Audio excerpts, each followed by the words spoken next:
How did overwhelmingly peaceful protests against police brutality turn into a bloodbath in Lagos?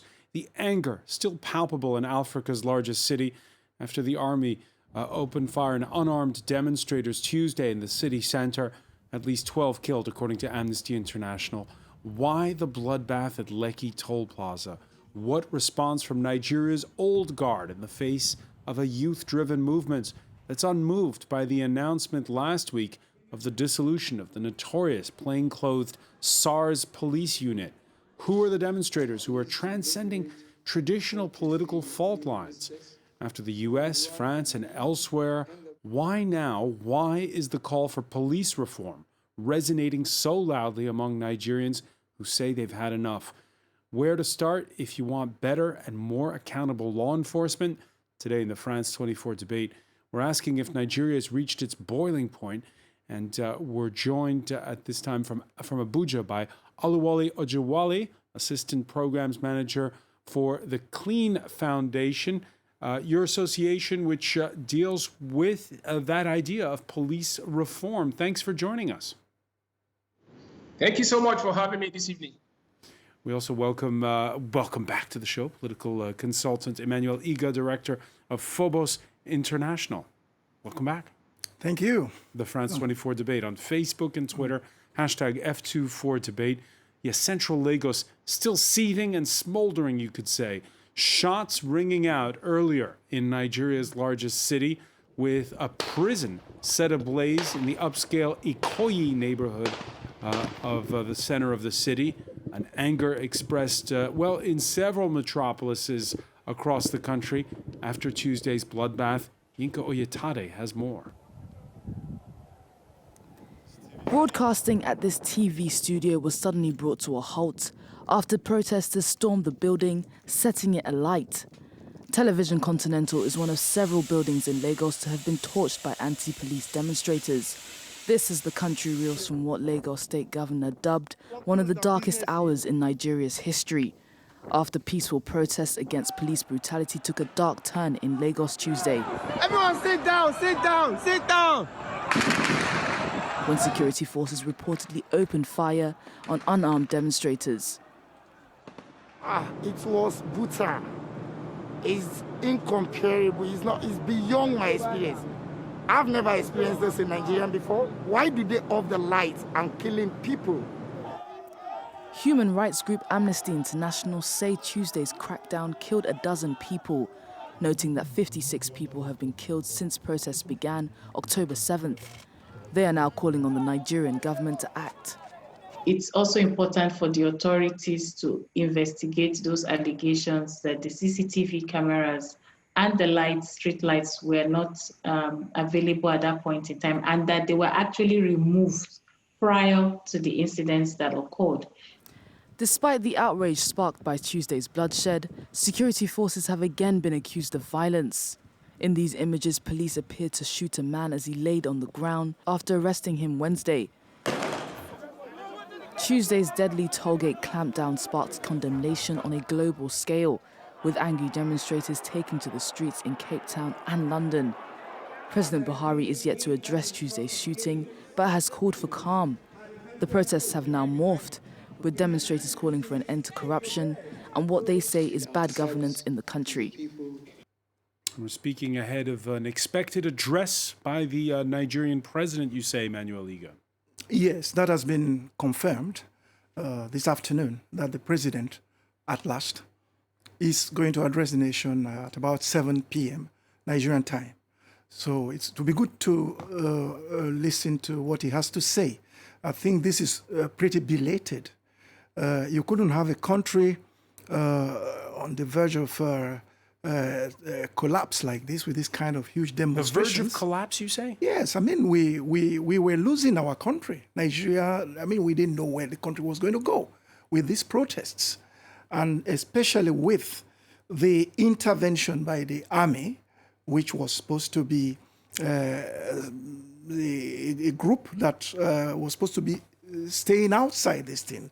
The whole thing started with the brutality of the police, and you don't bring in the army, which can only come and act with a heavier force than the police force itself.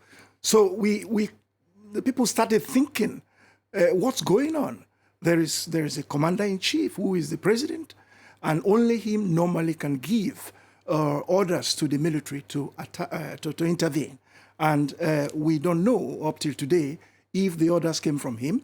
Probably this evening he is going to explain that. And I think it is the fallout of this military intervention that is getting us to see all these infernos everywhere, the TVC, the popular television building being touched, simply because it's popular thinking that the owner of the television station is probably one of the people that influenced the intervention of the military. And you're talking about the former governor of Lagos State. The former governor of Lagos Bola State, who was Tinubu. kept denying, but of course people don't expect him to own, say, well, I am the owner of a TVC. So that has, this radical reaction by formerly peaceful protesters, we can only blame it on the military intervention. Let's break this down, and for that, we're pleased to welcome to our panel from Lagos, Benga Sisan, Executive Director of Paradigm International, which advocates for digital inclusiveness. Organizations like yours at the heart of that End SARS protest movement that began and that has continued since a week ago Monday, when the president announced the dissolution of that notorious plainclothes police unit. How do you explain this spiral that led to Tuesday's bloodbath? Thanks for having me. I think it's a shock to many Nigerians, and at the same time, not exactly a rude shock. That there has been this kind of clampdown. In the first place, the reason why people started, protesting to say, bring this corrupt, and brutal police, to an end is simply because of the brutality that they have been known with. But reality is it's not only the SARS team that is known with that. It is something that is perpetrated by, across the security agencies in Nigeria. So when, Black Tuesday happened, it was something that people expected, maybe the government would not go this far. It's interesting that the army has now denied, the military has denied that, those were not their men. But if those were not their men, well, maybe the president would explain tonight who those people, were. But I think it's important to say that, the protest until Tuesday was a set of peaceful protests. Yes, there were, cases here and there where people took advantage of the fact that there were protests and things like that. But what you see on the streets now also begs the question, why was there forceful pushback against peaceful protesters? And now that you say we have criminal elements on the streets who are looting and stealing, the police cannot be found. And that is a very curious situation, because does it then mean that the security agencies or the government wants the people to regret their decision of asking for an end to an arm of one of the security agencies? Is that a deliberate attempt by the government? We don't know. But maybe we'll get more answers when the president speaks tonight. But my personal worry is that the president's speech may even do more harm than. It's great. It's commander-in-chief. He should speak. But I worry that his lack of empathy and his aloofness, in matters like this, may even, cause a lot more harm in the sense that he may just muddle the waters a bit more. But it's good that he is finally waking up from his slumber and speaking. Oluwole Ojuwale, how do you make sense of what happened Tuesday? Thank you so much for having me once again. I think it's rather an unfortunate situation. 20 years into democratic experience in Nigeria, we couldn't imagine that we'll find ourselves in a situation whereby we go back to the days of military brutality. And it's rather unfortunate that this is happening under a general who professed to have turned to a Democrat. And then I think what we are seeing now, it's just a reflection of how the state has responded to conflict, to issues of grievances over the years, which has always been through the traditional approach to issues like this whenever they occur.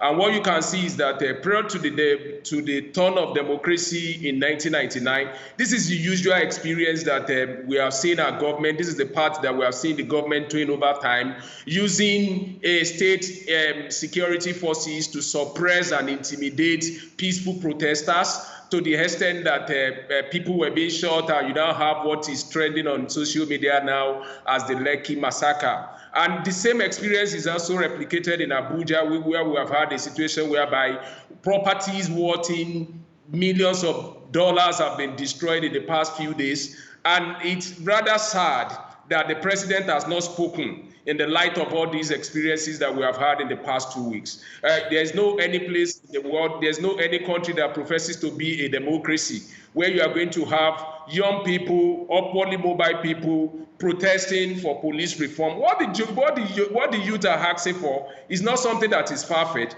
And I think it's something that fits into the global narration of what is going around the world now, which you can recall the issue of George Floyd in the US. You can also recall issues that happened in the course of COVID-19 in terms of pandemic policing and how people's fundamental rights are being impeached upon, particularly by the agent of state, law enforcement, Nigeria Police Force in this instance. So I think we are much more worried that the president has not spoken. And like Session said, I just hope that when he responds tonight, he's not going to be aggravating the situation, because I think the patience of the citizens have been stretched, and even stretched beyond elastic band, and that is what you have seen playing out on the street. You've had counter-narrative, army saying they were not on the scene. You've had counter-narrative for police not taking responsibility for what is happening.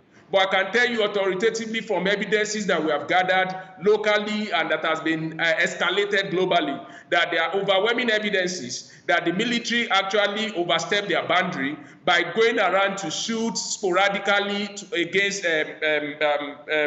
peaceful protesters of SARS movement. And I think there are sufficient evidence now to even petition them against the International Criminal Court in Hague, which a civil society organization has already done already. And the global leaders are also fitting into the narrative. Joe Biden has spoken, Hillary Clinton has spoken, President Trump has spoken, the UK Parliament has spoken. So we have a serious issue at hand.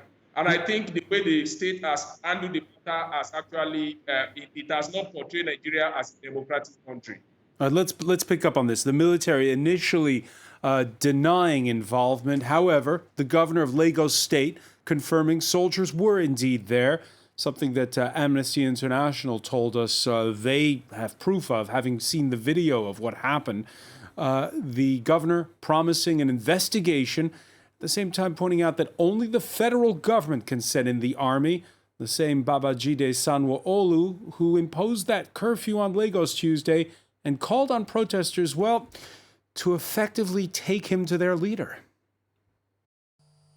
Many of our youths at the Lekki toll plaza insisted on continuing with the protest.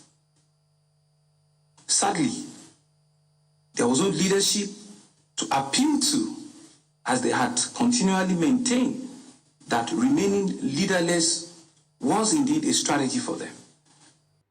Benga Sisan, your reaction? So I think that one of the people that need to answer questions on the sad events of Tuesday is Mr. Jide Sanwo-Olu, the governor of Lagos State. And I say this because, unfortunately, as he has been, he's been praised for, visiting people, taking pictures. Obviously, and he should visit people. He's the governor of the state. But rushing to say that there was no fatality, and then coming back to say, there was someone who died, and then now literally throwing the president under the bus to say that he called the president twice and the president didn't respond, but at the same time was busy sending messages to people and making it look like the people who were doing the wrong things were the protesters.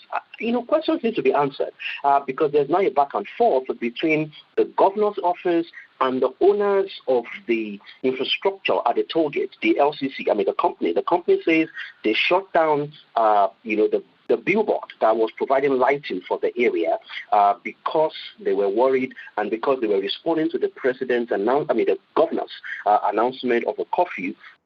And also, the governor has now said that the equipment that were removed are not exactly the CCTV. They were just the monitoring cameras. And the answer, what he has said now is that they will submit the footage from the CCTV as evidence to the panel. But a good question to ask the governor right now is, did you see the footage?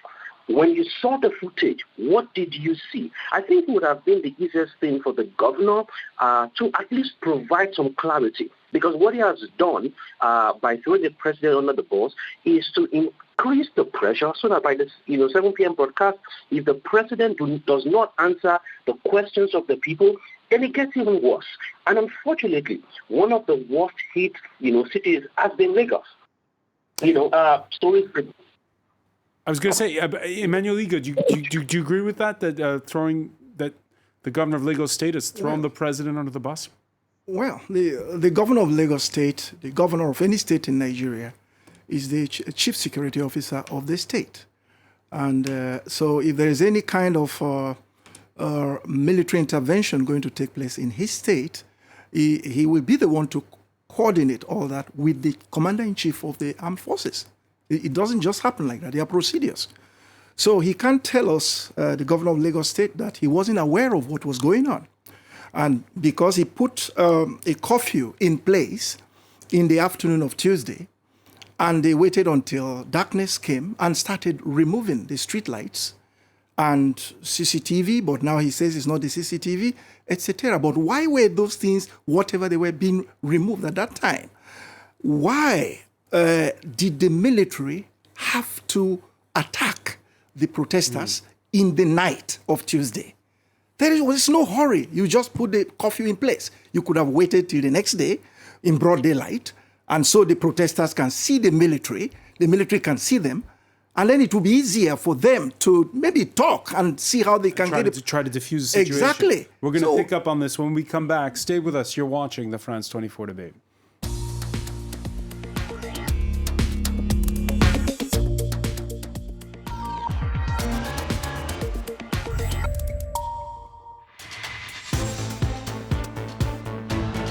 Welcome back, or welcome if you're just joining us. It's the France 24 debate, and we're looking at the anger that's seething in Nigeria after Tuesday's bloodbath at a toll gate in Lagos, where this was coming as the army opened fire on protesters against police brutality. According to Amnesty International, at least 12 killed. From Lagos, Benga Sisan, executive director of Paradigm International, which advocates for digital inclusiveness, is with us. From Abuja, Oluwole Ojewale is with us, assistant program manager for the Clean Foundation, which works on police reform, and political consultant Emmanuel Iga, director of Phobos International. Our panel mentioning it in part one: the European Union, the United Nations, Hillary Clinton, Mike Pompeo, all among those condemning what happened at Lekki Toll Plaza on Tuesday. The stars are out as well. Everyone from Rihanna and the actor Idris Elba taking to social media, as well as the likes of Kanye West and Queen Bee herself, Beyonce, on Instagram, calling on fans to donate to specific Nigerian charities and advocacy groups. After Manchester United's win over PSG Tuesday, Nigerian striker Odionjude Gallo was blunt. Citizens, we are calling you guys, the UN, to see to the matters. And I want to call my brothers and sisters back home to remain safe. Be indoors, please don't come out, because these governments, they are killers, and they will keep killing if the world did not talk about this. God bless you all, and remain safe. One Nigeria. We move. The world is talking about it, Emmanuel Iga. How do you explain that? The fact that you've had all these reactions from around the globe. I mean, we've had a lot of fatalities since the start of the week in Guinea, for example, after the presidential elections. But Nigeria's captured the world's attention. Well, I think many Nigerians will say at last, because for days on end, over 1 week, 10 days, these demonstrations have been on, with millions of Nigerians out in the street, only asking for justice to be done, asking for employment, asking for better governance, etc. They were out there in the street. But they didn't seem to be seeing much international interest in the media on it. I think what has changed the whole thing now is when on Tuesday, this thing turned into a situation of massacre of the youths, where we don't know yet how many youths may have died. Amnesty International says 12, but a lot of them have been injured. And of course, when it takes this turn, then of course all the media have to turn their attention on Nigeria. But it's true, many of the showbiz, because Nigeria is very active in the world showbiz. A lot of our musicians and stars in Nigeria really called up their friends in the USA, Kanye West, all those people like Davido. They were very, very active, calling their friends over there so that they could talk about it and get the media to talk about it. So Nigerians now can be happy to at least see that there is total world attention on what is going on. Benga Sisan, let's turn back the clock to when the rest of the world was not paying so much attention to these protests. They don't fit a traditional pattern. A lot of the disgruntlement, I know, is the police, trying to shake down people like yourself because you're upwardly mobile in the tech sector? Describe a little bit the antagonism that's there. I'm even a bit lucky. I'm a lot older now. I'm 43. And the profile, unfortunately, happens to be the cream of our intellectual capital, which is young people who are literally hitting their heads against the wall to make a success of many of their ventures. By the way, when those young people do succeed, the government will be the first to release a statement to say, this example of a Nigerian.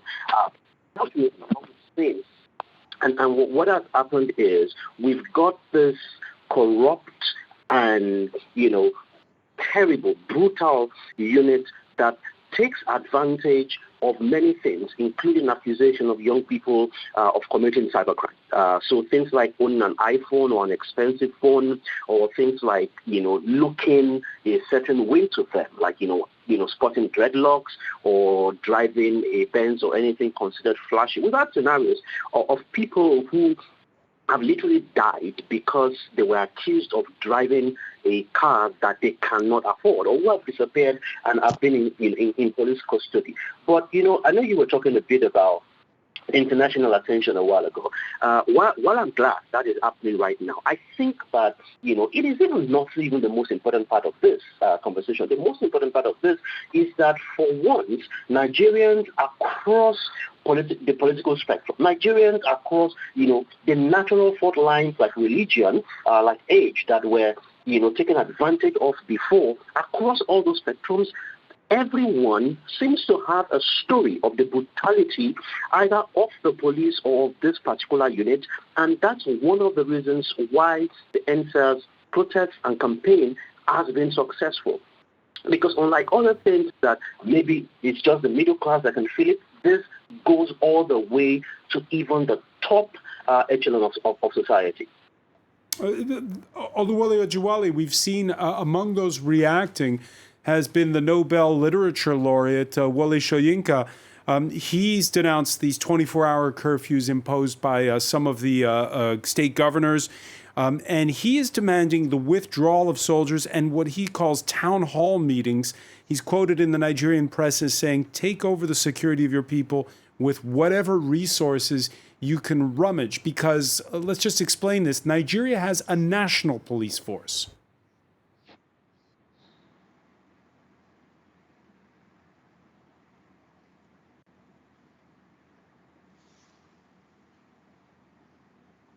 Can you hear us? I didn't get your last question. Basically, there's a national police force in Nigeria, and some are saying, why not decentralize the police and make it that way, make it more accountable? Well, the subject of decentralization of the police, I think, is not the centrality of our experience in Nigeria now with respect to police brutality, because I need to take us through through the historical antecedent that predated the formation of this national police, the centralized policing system that we have. It is what was handed over pre-colonial, through the colonial period, and post-colonial period, that you still find the experience that defined the policing system in Nigeria, particularly with the NPF, Nigeria Police Force.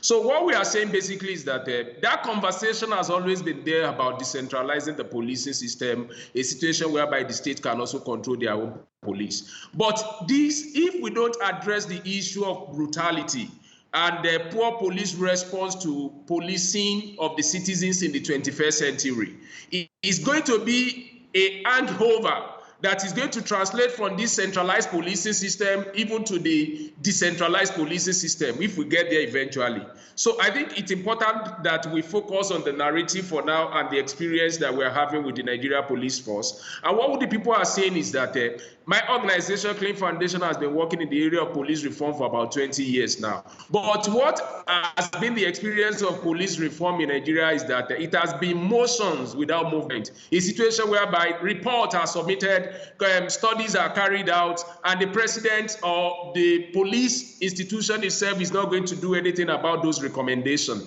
There is no political will within the establishment to actually drive police, to actually implement police reform. And I can tell you that for the first time since 1999, this is the only movement that are shaking the government down to the roots, that the government doesn't have a solution to in terms of how to quell the protest. And that is the reason why when they look at the whole thing, they were talking about they are looking for leaders to negotiate with. That methodology has not worked over the years, because what you are going to see is that you can't predict what is going to come out of that experience. If you say 5, 6, 10 persons should go and negotiate with government. And I think the strategy that the young men have deployed this time around is actually working, to the extent that the president doesn't even know, the leadership, the government doesn't know who to pinpoint and probably negotiate with.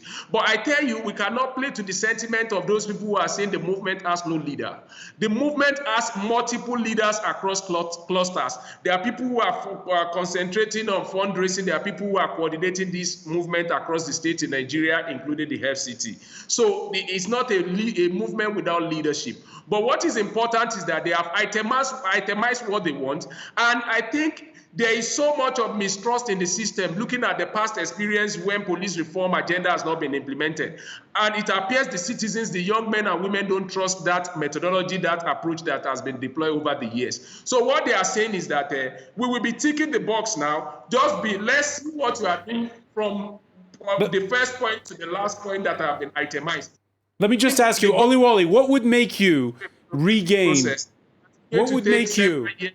Implementation. There are quick wins of things that the government can do now, and that is what the young men are saying to do. And I must tell you that, Oliwole, I'm sorry, can you hear me? Can you hear me? I just want to ask you, just very briefly, what would you say would be the first step that would make you regain a bit of trust in the willingness of the government to reform? Okay, I think the first thing that is going to Nigeria is going through an autumn period now. The young men who have been brutalized by this SARS and then other form of harassment that they have experienced from police want to see justice being done. That is the number one thing, and it is important that the judicial panel of inquiry that has been put in place hit the ground running, which I've seen some states constituted the judicial panel. The moment that they can see that the justice is going to count, that the people who are found culprit are going to be punished according to the law of the land, and that they can see that government is actually committed to police reform across board, I think that is the starting point. So I've seen the timeline. Some people are talking about 6 months. The young men are saying they don't want to see a situation whereby those recommendations are also going to hang on the shelf. That has been the experience in the past. So it's important that the people that are found culpable are treated according to the law of the land. That is the first step that the young men want to see before they leave the streets. And the second thing that is very, very important is the fact that the manner and arrangement with which the Nigerian police force has quickly replaced SARS with SWAT. The people do not trust that process because it did not emanate. Yeah, it's just a rebranding, is what you're saying. Emmanuel Iga, is there a way to get the contact flowing to actually have substantive reform? Because there has been in the past rebrandings of organizations within the police force. Yeah, I think Ojwole has just explained it very well. The first thing is the boys and girls who have been victims of the SARS brutality. They are well known. Their names are there, and how they were killed. Some of them were killed. In fact, they have something like about 20 names of people who were killed at different dates by SARS.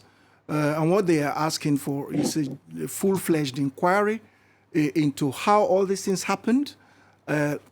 Bring into book the SARS officers that were responsible for that, because many of them are known too. And then thirdly, they itemize the payment of compensation to the families of the deceased. So I think this is the first thing that they can do, just like our brother just said, to bring some measure of confidence to kick the ball running for the other negotiations. Then what I noticed from this experience we're having in Nigeria is that Nigeria doesn't seem to have any police force or any branch of the police force well-trained in handling mass protests. They don't seem to have. There's nothing like that. In a place like France, where we saw yellow vest protesters holding the ground for months and months, we didn't see this kind of resorting to army to shoot people, etc. There are well-trained officers here, the gendarme, the national police, etc. And the army is always there just as a backup. You see? So, but in Nigeria, what we are just seeing here now is that the police are not trained for that. And that is probably one of the first aspects of the reforms that we should be looking at. They are talking about the conditions of living of the policemen and their salaries, which are terribly, terribly low compared to any part of the world, which is actually what is pushing a lot of the police to be unfriendly to the people, to be extorting money from them in the streets and on the roads. So all these problems are all well known and listed out by the youths. So I think the president has a good, items list to look at and prioritize them this evening to say this and this I can do in the next 3 months, this I can do in the next 6 months, this I can do in the next 1 year, but just give me time. That is the kind of talk we are expecting from him. Before we go, Benga Sisan, I'm haunted by what you said in part one of our discussion, how you feel like, to a large degree, the authorities, the government, the federal government is a bit out of touch with this youth-led movement. 48 hours ago, Benga, we were looking at the Thai protests and how resourceful the demonstrators have been and how just behind the times the leadership seemed there. In Nigeria, is there an awakening as to the fact that, there is a younger generation that's more savvy? I think that you can see the body language, the words and the actions of government when they address young people and when they say our children, these kids. A minister in this government did say a few days ago that these kids are just having fun. they're not really protesting. And that will tell you exactly what is going on. So the reason, by the way, why this government says, oh, they don't have leaders that we can negotiate with is because they're looking for someone to either, throw somewhere and lock the person up or lock the people up or bribe them, because that is what they've done over the years. They don't understand exactly this kind of network where different people do different things, and even if in quotes you cut off some parts, some other people just spring up somewhere. So I think the government of Nigeria is stuck in the pre-1960s kind of way of doing things, the things that they sort of imported from the terrors of even before independence and how things were handled. That's the way they still react. But what I'm excited about, by the way, in all of this is that all of the attempts of the government to introduce misinformation, disinformation actually, deliberate attempt to muddy the waters, maybe to cover their tracks and things like that, it will not work. And the reason for that is you can remove the CCTV cameras. There are mobile phones that have, kept records. You can lie about many things, but there are accounts of people that will be useful. Unlike others have said tonight, if the president at 7 p.m. does not start with an apology, then everything else he says is, excuse my French, bullshit. All right, strong words to finish on.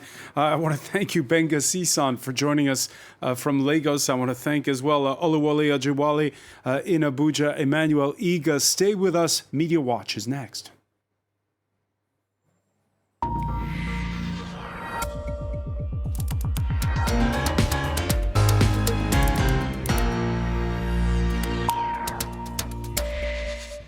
Enter Erin Ogunke. How are you? Hi, Francois. Good, thanks. We've been spending most of the time talking about the issue of police brutality, but it's no longer just that. Right.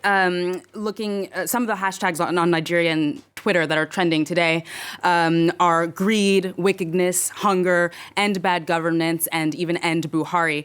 So that demonstrates indeed that the original demands of dismantling the SARS police force have really extended to go beyond that. Now, I'll start with a video that's made the rounds on Twitter this evening, which is, I'm not sure if we'll be able to get it up on screen, but it's the moment that Nigerian protesters discovered what is purported to be a warehouse full of COVID food aid in Lagos that had been stocked allegedly for months. I've seen anything from between the month of April to September that this was stocked in a warehouse, and thus not being given to the people who are really in need. So we have the commentary of this journalist saying, worsening economic conditions, bad governance are the main reasons behind the End SARS movement. Similarly, you have this civil society group in Nigeria saying Lagosians have discovered a warehouse full of COVID palliatives. While Lagosians were hungry, somebody kept food locked up. Who did it? They are, of course, demanding that the organization in Nigeria responsible for handling aid give a response and explain why the aid hadn't been distributed to people. This person's similar. Why keep things in store when people are hungry both during and after lockdown? It's important to remind viewers, of course, that the Nigerian lockdown had millions of people unable to go to work, unable to move around. So, of course, creating even worse economic conditions. Now, this protester said, I thought was interesting because a lot of people are saying, this shows looting. And this person saying some headlines say they were looting, but they're actually taken what was meant for them in the first place. With this idea, how can you steal products that were, destined for you in the first place? And then to finish, this person saying, this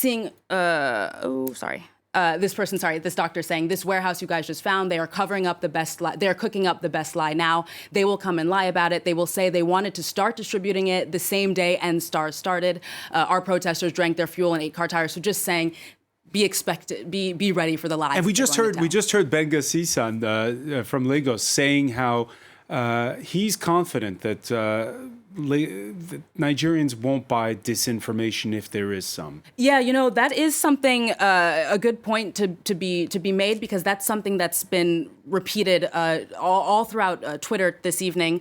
This person saying, seeing all the chaos unfold in Lagos and across Nigeria is just the next stage of the battle that we are in for End SARS. We've accomplished creating awareness, but now they are going to throw distractions our way in various forms. So be aware of that. Now, something that's coming back frequently. This person saying the same thing. let me get this clearly, between the protesters and their demonizers who initiated the regionalization of End SARS campaign. This had neither ethnic nor regional undertones until some sycophants began to interpret it to suit their partisan sentiments. That because a lot of Twitter users are saying that they think that the protests have grown increasingly violent and divided over the past few days. Now, this Twitter user, among many others, attribute that violence to both local and national officials exploiting religious differences and ethnic differences in order to divide the protesters and to discredit the larger movement. So that's something that a lot of people have been really vocal about, reminding people to not fall into that trap. This person saying, this is not about Igbo, Hausa, Yoruba. This is a fight between the ruling class and the ruled. So saying that's the only division there is. By the way, Emmanuel Iga, we did invite authorities from the Nigerian government to take part in our show. We did not get a positive response. That last tweet there, the divide and rule tribalism, that this goes beyond it. Do you have a sense of that? No, I think that's what these youths have demonstrated. And it's really it gives a lot of hope for the future of the country. Because if you look at the videos, you see youths of Muslim origin, of Christian origin, youths from north, from south, speaking different languages. They are all there. They are all very highly educated. Most of them are very highly educated. Those that went to school were talking. They were the ones talking to the video. Many of them, of course, Nigeria is a country that has the highest number of out of the school children today because of the governance problem, you see. But we have a host of youths that are coming out by hundreds of thousands from Nigerian universities. Some of them waiting for 5 years, 7 years, they haven't got their first jobs. And they were the ones coming to talk on the video.